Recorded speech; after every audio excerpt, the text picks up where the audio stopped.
I think I've known for a very long time that the United States does not give a shit about the Middle East, except for its resources. And I don't think that it actually gives a shit about Israel either. I think that it's a strategic foothold in the Middle East. I think that it's a strong misconception that that their alliance with Israel has anything to do with the Jewish people or protection of the Jewish people or Israelis. They do not care about human life. They set out. They did Operation Prosperity Guardian, and that was to protect money. If we boil it all down, they came out in force to protect our capitalist interests, but do not come out in force to protect human life. That says it all. So if we're concerned about, or if you need to look back on the US's kind of history in the Middle East, we've made this kind of overarching, sweeping idea that we are, bringing democracy, that we are, bringing these beautiful ideals of liberalism and freedom to the Middle East. We have always been there to protect capitalist interests, money at the first set, and we will pretend like we care about human life if necessary. That's how I feel that the U.S. thinks about the Middle East and everywhere in the world. Hello, everyone. I'm Rania Kalik, and this is Dispatches. Speaking out against Israel's genocide in Gaza is crucial, but it comes with consequences. Those brave enough to put themselves out there to defend the people of Gaza against mass slaughter risk losing their livelihoods, friends, and future career opportunities at the hands of a well-oiled lobbying apparatus that seeks to punish and silence Israel's critics. And they'll go after anyone, including celebrities. Perhaps that's why so many have chosen to remain silent. Still others have pushed past the fear to stand bravely on the right side of history. Joining me to discuss this and more is one of those brave voices, fashion icon Alana Hadid, who comes from one of the most outspoken Palestinian families in the celebrity world. But before we jump into it, this is just part of this episode. The full episode is available to Breakthrough News members only.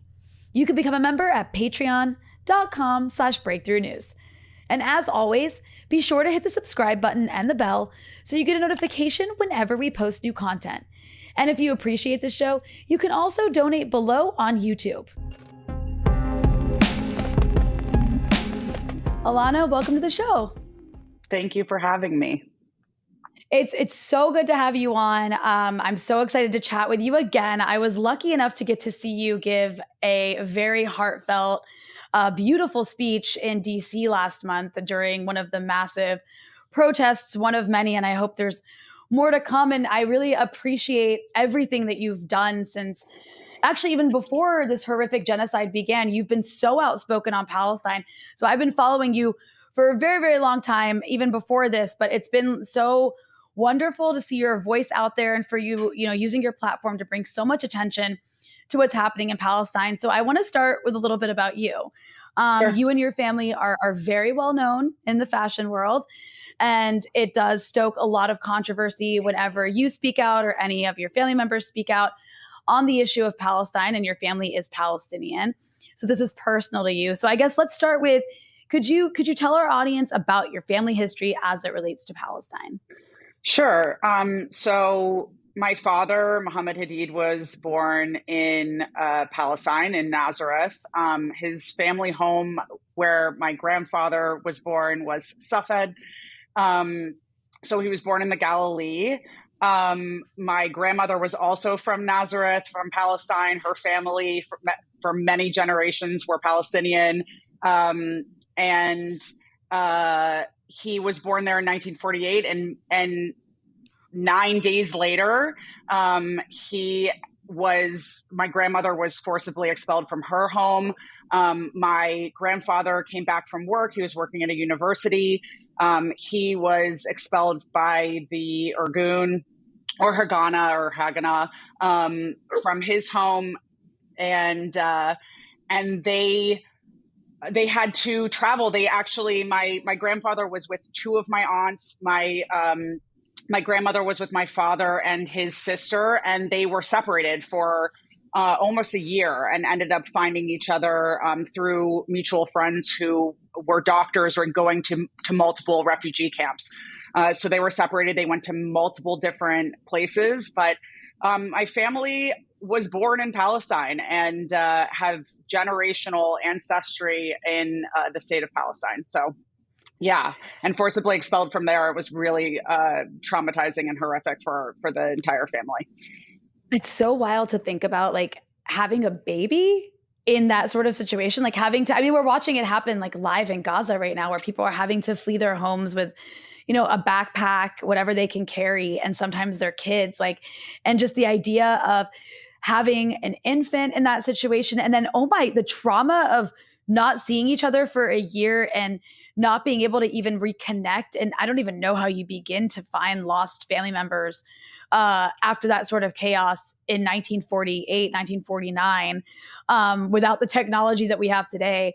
It's insane to think about. And what's even more insane is the story you just described is literally what we're watching right now. So I'm just curious, you know, as you're seeing what's been taking place the last 4 months, we're now into 5 months. Does that, I mean, has that made you reflect more on 1948 and what your own family went through?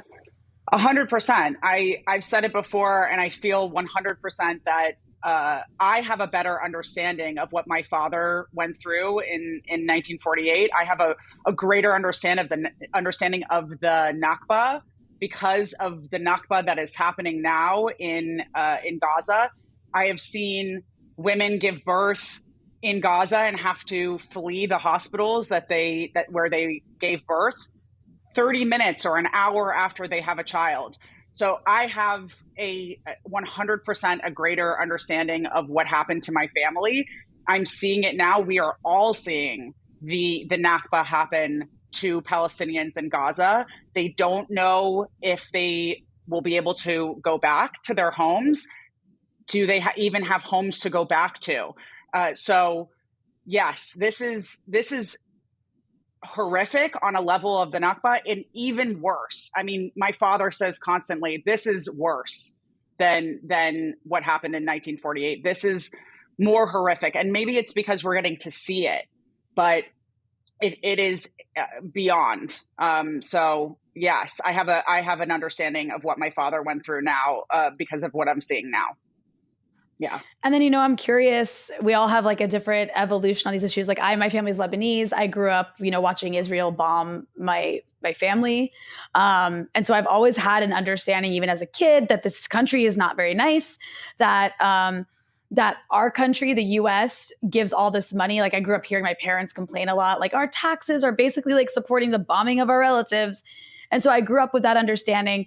And then I just became kind of more radicalized on the issue with each, you know, horrific mowing the lawn, you know, as Israel likes to call it, of Gaza. Like I still remember 2008, 2009, Operation Cast Lead, 2014, 2021. So I'm just curious, you know, for you, your father's Palestinian, your grandparents are Palestinian.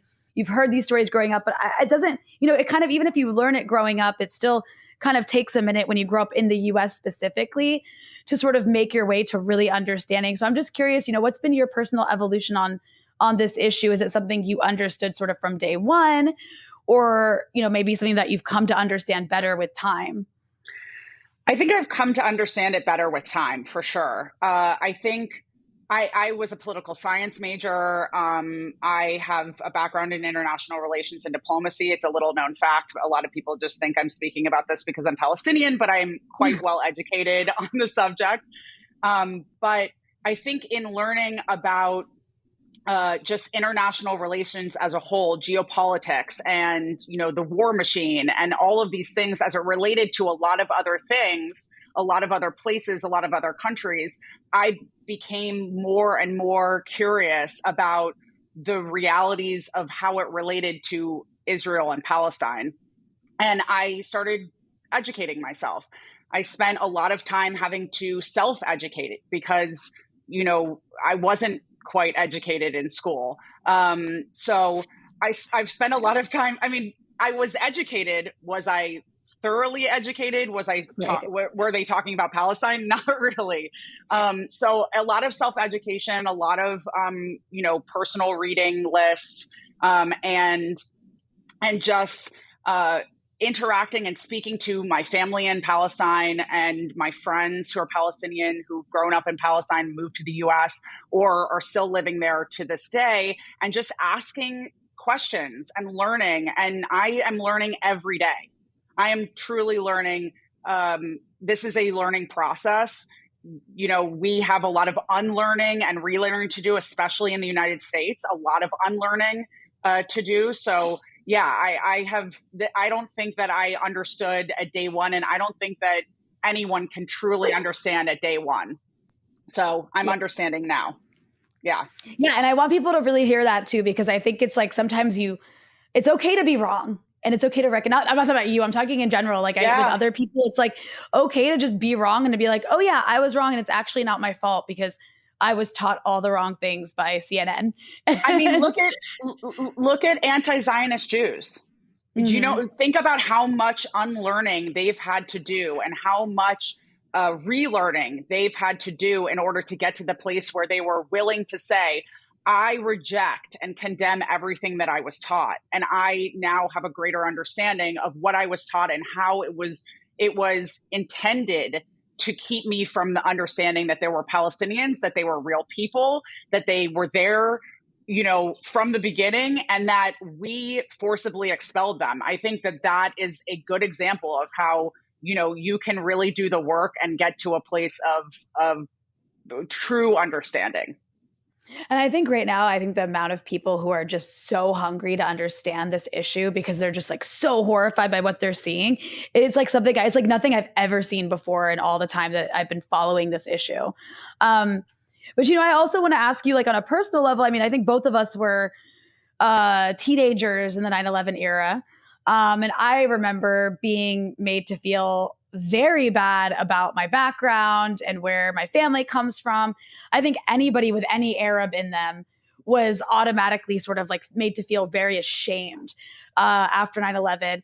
And, it took me a really long time to be more comfortable with my own identity after that.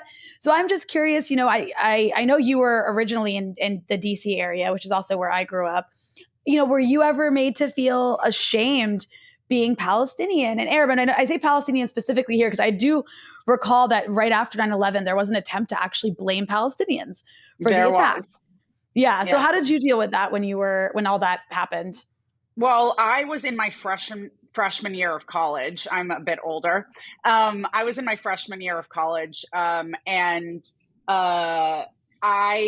I was in Arizona, which is an interesting state, and I was studying political science at the time. So, my thought process was, I'm studying political science. The people that I'm around are probably, more in the know. They understand about international relations, and they get geopolitics. Boy, was I wrong. And I remember going to a class that was not a mandatory class after 9/11. They were kind of allowing people to take classes if they felt. And someone in the class said, why don't we just kill all the Arabs? Basically, something to that effect. What? Yeah. We should just get rid of them. They cause problems. They always have, something to that effect. And at the time I was a bleach blonde, blue-eyed, 6-foot girl. And I stood up and I said, you just killed half my family.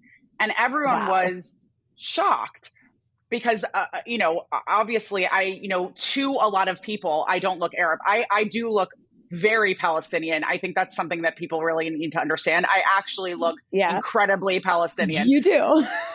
Yes. And I think people think, I do look a lot like my mom and she's Irish, but I look incredibly Palestinian. I look exactly like my cousins who are Palestinian on both sides. When I walk around in Palestine, I don't feel like I stand out. I look exactly like everyone there. So I think people had this misconception of me that I was this like American girl. And I think I woke some people up. For sure, there was a lot of anti-Arab hate, and a lot of other communities also suffered because of it. And I do think that to discount the Islamophobia and the xenophobia and the anti-Arab and anti-Palestinianism that happens after these events is a detriment to and is not reality. There's a lot of anti-Arab and anti-Palestinian hate that happens after this, and it does feel similar to that in the sentiments of politicians, in the way that these fires are being stoked. It's very 9/11-esque. Yeah, I was in the States. I mean, as I saw you there, but like it is, I mean, it's, you feel the actual support and solidarity on the ground with Palestine in a beautiful way. I was really impressed with that. But oh my God, just watching the politicians, watching Capitol Hill, watching our own president, like it's been really disgusting on every level. I've been completely blown away, and we'll get to that. But I also just wanted to ask you about the world that you're most involved in, which is like the celebrity world, and the fashion world, which hasn't exactly been, so outspoken on this issue. I mean, there have been people who absolutely deserve credit for speaking out. There's been people like Susan Sarandon, who actually like lost her agency as a result of speaking out. Yes. There's Melissa Barrera, who lost who lost a few jobs, I think, for speaking out. There's, I don't think he's had any repercussions, but Mark Ruffalo has been, speaking out. He's been really great. I mean, I could go on and on about the people who have been wonderful and very brave with their voices on this issue. And they've definitely faced repercussions. I mean, you are one of the most vocal people out there. I know it's impacted your family. Like your dad's always getting harassed. I see him getting harassed constantly. I know your sisters face the wrath of the pro-Israel zealots whenever they say anything. So I guess I'm just curious, has using your platform to speak out very, very loudly against this genocide, has it impacted your work, your relationships, your contracts? Have you lost friends over this? I know a lot of people have. I'm lucky in a lot of ways. Obviously, I'm incredibly blessed in that, I work for myself and I get to choose the companies and the brands and the people I associate with.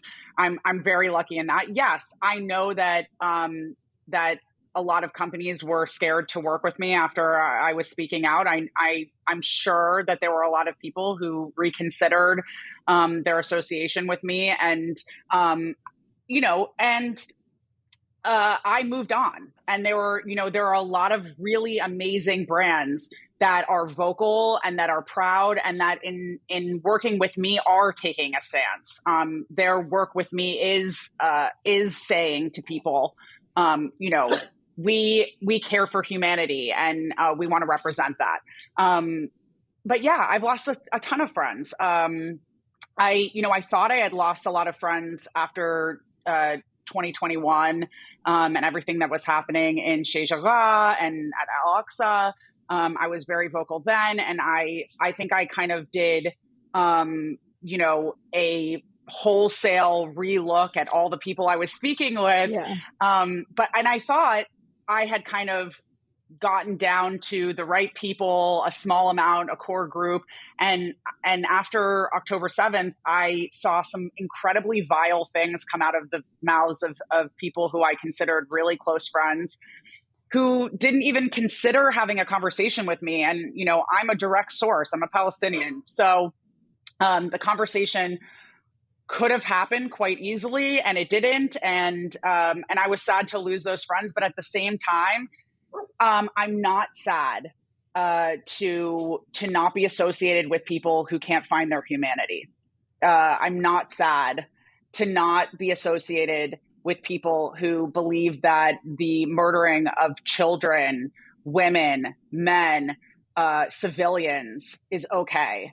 So I'm not sad about losing those type of friends. Those were probably not my friends to begin with. So yeah, I mean, it's been an interesting time, but I definitely feel like I'm in a better place. I have some amazing friends that have come out of this, and people who I've brought into or my community, or who have brought me into theirs. And I feel really blessed to be around people who truly care about the world. I love that. Not that you lost friends, but I just love that, Yeah. it is the fact that like in this moment, I really do look at the world now as like before and after October 7th. It's like, I don't even really remember what it was like before, but at the same time, a line has been drawn in the sand. Yes. And it's a very red line. And I totally hear what you're saying. I mean, it's kind of like this is genocide. If you are justifying genocide, if you are making excuses for genocide, like I absolutely judge your character. And it's like, I don't even know how to have a conversation about that. Yeah. Especially with people who were supposed to be friends. So I think that a lot of people can relate to what you're saying. I've also seen you be the victim of censorship. And a lot of us have been in very many ways. And what I mean by that is on social media. I mean, I think this has really brought out, on the one hand, how essential social media has been for seeing what's happening, particularly because journalists aren't allowed into Gaza. So we're completely dependent on people from there being able to like basically live stream what's happening. But at the same time, so many of these companies are under the control of, corporations that work closely with the Israeli government. And, you're most active, I think, on Instagram. Yes. What's that been like, dealing with the censorship on Instagram? It's been super interesting. I mean, I believe that I've been shadow banned since 2021. Oh, wow. I have, I now have over 500,000 followers, but probably in 2021, I was more like 300,000 or so. And I used to get 100 and maybe 150,000 views on my story pre 2021. I am lucky now if I can get to 20,000. Wow. Yeah. So it's been interesting to watch. Sometimes it'll jump up. But I stay at like a baseline of like, I'm excited if I hit 20. So I've had to kind of find different ways of reaching people. And it has been interesting. I had a post that became a violation, a few days ago. I think it was on Sunday. A post that I did, I think the Saturday before, was taken down. And I was marked for a violation, and then it was put back up, and then it was retaken down, and I was violated again. So I thought that was quite interesting. But yeah, I mean, we are being censored because we're saying things that these people, whoever they are, do not want other people to hear. They know that we have a reach. They know that the people who are speaking to multiple diverse audiences, and they don't want those audiences to be exposed. They only want the people who've already been speaking about Palestine to kind of live in this echo chamber. And we are dedicated to allowing the world to know what's happening, and we're going to do it by any means necessary. So if that means posting on social media or taking to the streets or, making speeches, doing interviews and podcasts, we're going to do whatever we can to talk about what's going on in Palestine, from Gaza to the West Bank. And I do follow your broadcast channel on Instagram. It's very good. I recommend others do. I know that's one way that people have like been kind of getting around that. And those updates have been so useful. I want to go to like the issue of US politics, because I think this is what's been really incredible to watch. I mean, we can talk a little bit about how surprised we are or not by Israeli behavior. But like when it comes to what I'm seeing right now, I mean, I think you probably would agree with me on this. We expect the Republican Party to support everything the Israelis do and everything Netanyahu does, because the Likud party is kind of just an extension of the Republican Party anyways. I mean, Netanyahu is basically a neocon. And because the Republican base does, in fact, support and openly love like war and promoting racism for the most part. Yeah. But what's been really shocking to me has been to see the way the Democratic Party has behaved. And maybe it shouldn't be that shocking, but I was going to say. Well, they've always been institutionally very pro-Israel, right? But like they've always had this kind of like tension with Netanyahu. And they, they'll go up to the line, but not quite as far as Republicans. But what I'm seeing now, the level of dehumanization of Arabs, of Palestinians, the level of backing for genocide, it's almost like a bloodlust from the Biden administration, from Biden himself. I mean, every time I see John Kirby or Matt Miller get up on that podium and spend their time justifying starving babies. I mean, they literally openly justify the intentional starvation of Palestinian babies. I'm just like blown away by these people. So I guess I'm curious, maybe I'm naive, but have you been surprised by just how far this administration has been willing to go to support this? I don't think I'm surprised. Biden said he was a Zionist. Kamala Harris is a Zionist and is married to a Zionist. No matter who has been in office, red or blue, they have always supported the occupation of Palestine. They have always militarily and monetarily supported Israel. And I don't think that if we want to see a difference in the world and with the knowledge that the United States has a lot of impact on what happens all over the world, we can't continue in this two-party system that both parties are functioning at a very similar level when it comes to international relations, or when it comes to, internal struggles. So, I don't think that we should be surprised. I do think that the fact that it has gone on this long and that we are in an election year, I don't believe that Biden really believed that this would be an election issue. I think that he thought that, he could take, I almost believe that he thought that this would, rally some sort of base for him in the Republican Party to swing to him. I think that he made a very grave mistake, because there are a lot more humanitarians in this world than he, Cute. Yeah.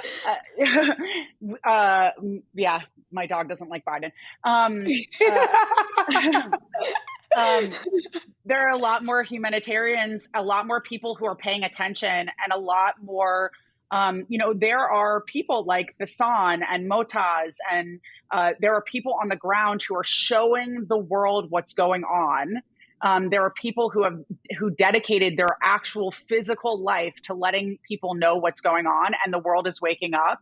And it's going to be an election issue. People are, going to remember in November what happened in October and November and December and January and February, and his only hope to come back from this is to call for a permanent and sustained ceasefire and to work to end this occupation. So I think that he needs to do that now. Yeah, he really does. I mean, at some point it's going to be, I think it's too late for some people. Some people are just like, nope, too many babies have died. Like, there's no way there's no way my parents will vote for this guy. Like it's game over. They're like, I don't care what he does. He can call for a ceasefire tomorrow. It is too late. But you're right. Like it is interesting what an election issue it's become.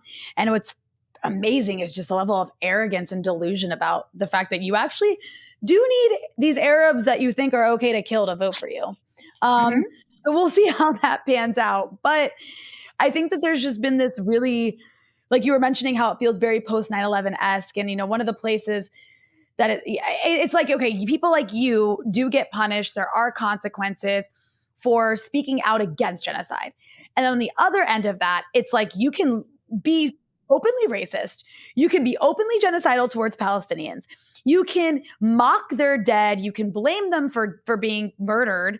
And you can be a celebrity in Hollywood doing this, and there are zero consequences. And we've seen several people behave this way.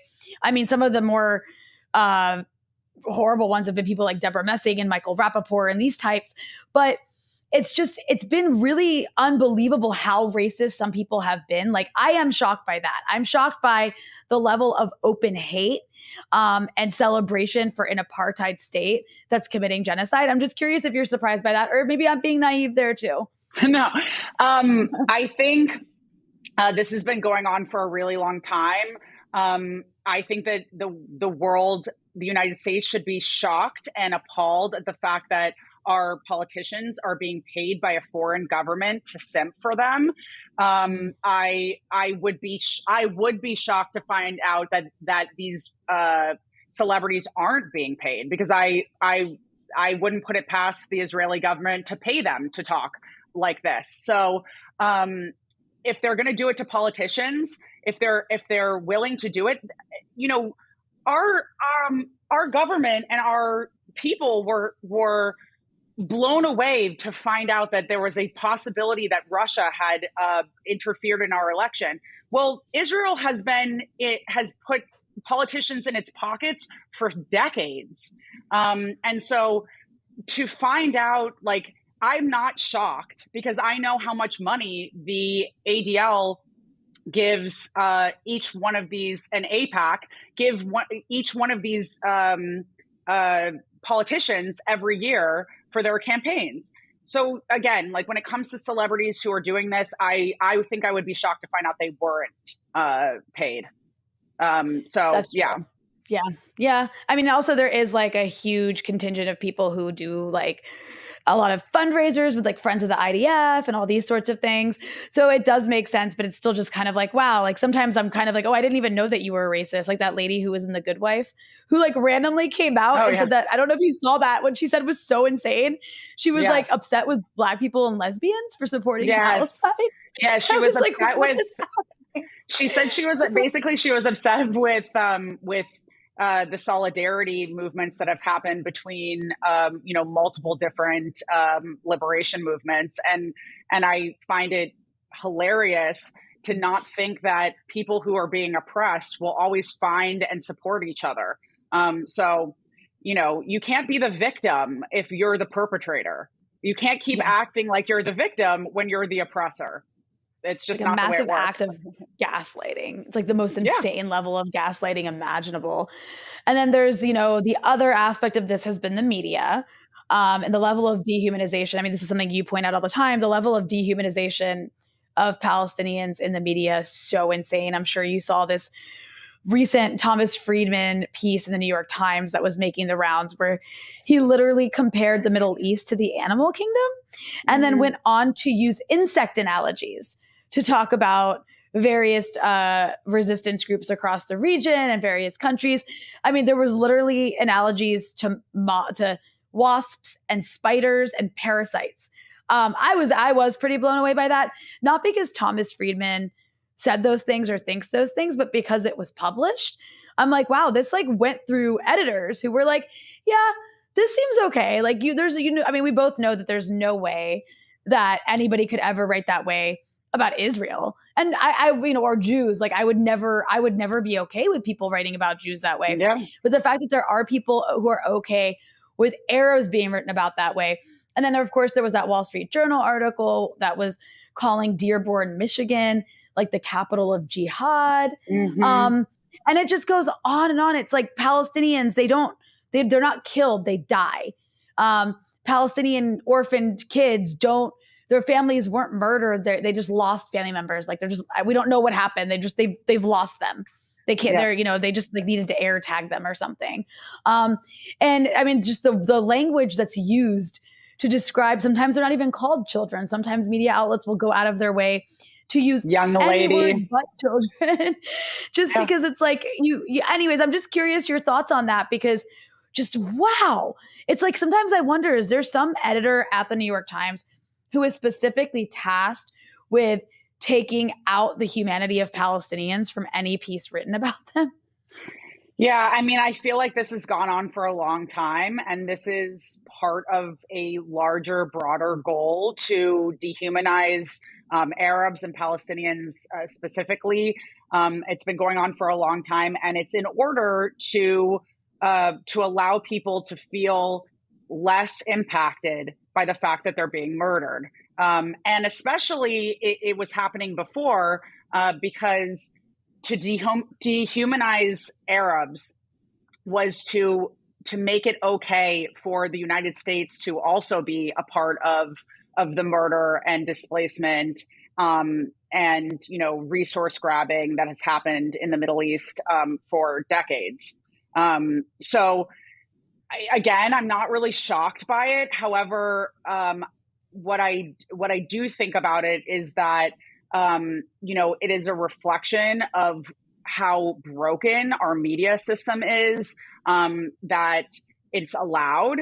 It's not reflective of, obviously, there, hundreds of thousands of people take to the streets all the time. It's not reflective of society right now. It's reflective of this specific kind of, intellectual elitism. And I think it's horrific, but I'm, sadly unsurprised, by these articles. And I think, I think that our media should be on alert that they're complicit in the genocide of Palestinians and in the targeting of Palestinians and Arabs in the United States.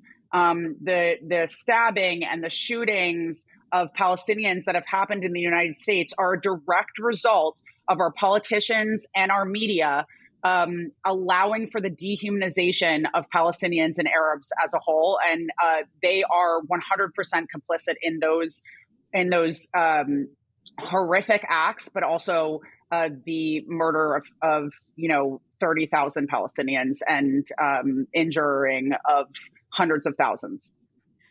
Yeah, it's so insane. And when I see the situation in Rafah right now, Jesus, I saw this video of these kids at the border talking to these Egyptian soldiers, and they were just like, please just at least give us your guns, so we can fight back. It just blows my mind. People are waking up every day after having to sleep outside in the cold under a tent made of a sheet.